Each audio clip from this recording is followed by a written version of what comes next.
My name is Gregor Salobir. I'm a Maribor-based photographer using analog as well as digital as my medium to express myself.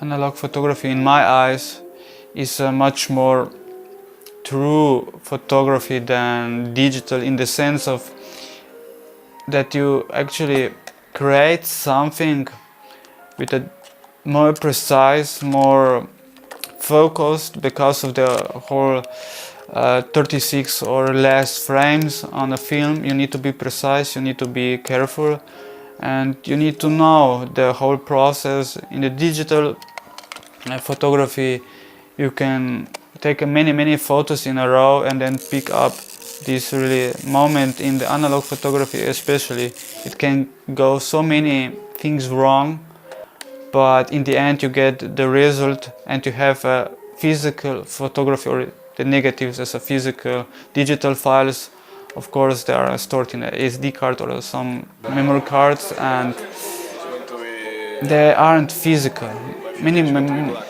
Maybe because of the physical aspect of analog photography, I like it a bit more. It's a rougher, it's a more tougher experience in the first steps, and then the digital photography opened up a whole to a whole new society. I would say digital photography open up or introduce photography to a broader audience. Analog photography was actually, or is still, a bit not so easy to learn because of these whole steps, and you need to be precise with it. But in the end, as I mentioned, you got in the start you get a physical, touchable product, or I would say a photo, and then you can do many things with it. In the end, you still have to work in a darkroom, or with the digital in the digital darkroom actually. So the time difference, and then how much effort do you put in your photography or in your photos, you can say it's quite the same. If you want to, it's dependable on the people and the whole time-consuming aspect. And of course, analog photography it's a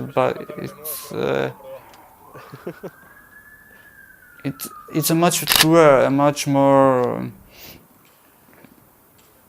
But you can say analog photography is it's more emotional, more fulfilling than digital. Digital comes, in my mind, as a much cleaner, scalpel type of photography. But in the time here, we see that everything needs to be sharp, more sharper, and we actually introduce digital grain, and we use presets, presents, everything. We are looking for artifacts. We are using old lenses. We are using like prisms to get this other feeling that actually, because analog and photography working with film, and we are looking here to copy these artifacts, these in some cases defects or errors, to get digital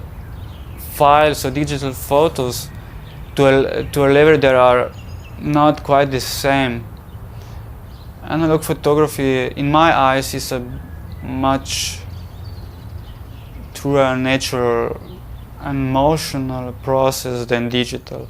Photography, in some cases, digital, of course, is much convenient, easier than shooting with film, but film gives you these little nuances of unexpectancy. You can expect a different look because you know how to operate it, and you know the film, you know the camera, but still maybe some light leaks, maybe in the development different times, or you can use different developers, different films, different temperatures, you can cross-process it. It's like working in a digital darkroom, but we still want, in a digital darkroom, we are creating this feel. So analog photography as a process, it's much more hands-down process.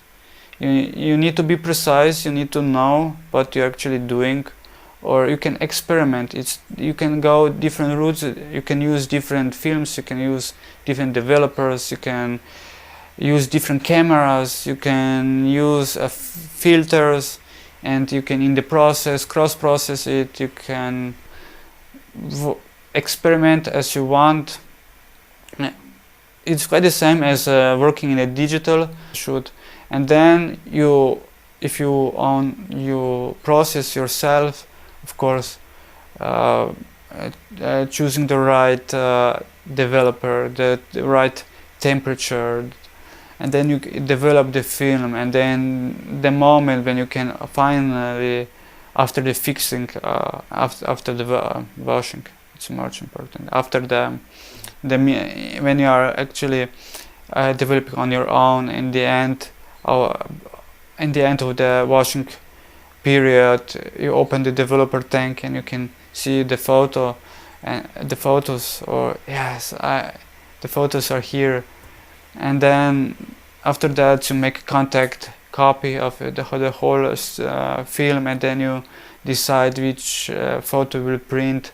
And then in the printmaking, you would then choose the paper, the size of the paper, focusing, and then using the you are choosing the paper size, the type of paper size, and then you're starting to focus your photo. You actually seeing the real grain, not the artificial grain. And then the first try, you are looking for the right exposure time, and then the time comes, the final print and then you're a little dodging or burning, and then the first try the photo is appearing, second try it's developing, is stopped, and the third try it's fixing, and then the whole 5-7 minutes you are waiting to the final print to be fixed, and then you can finally turn on the light and see your photo. Your real physical photograph, you are actually done in a real darkroom, in your own darkroom, if you have your own darkroom, or actually like here in a different community darkroom. So analog photography for me has a higher value than digital files, but in the end it doesn't even matter if you shoot analog or you shoot digital, or you are making cyanotypes or making wet plate collodium, or you're actually taking photos with your smartphone. Actually it's the passion, it's the feeling you actually, or the photographing itself, capturing moments, capturing maybe just somebody would say not so important moments, but for yourself the moments are very important. You can then look at your back in the years to come.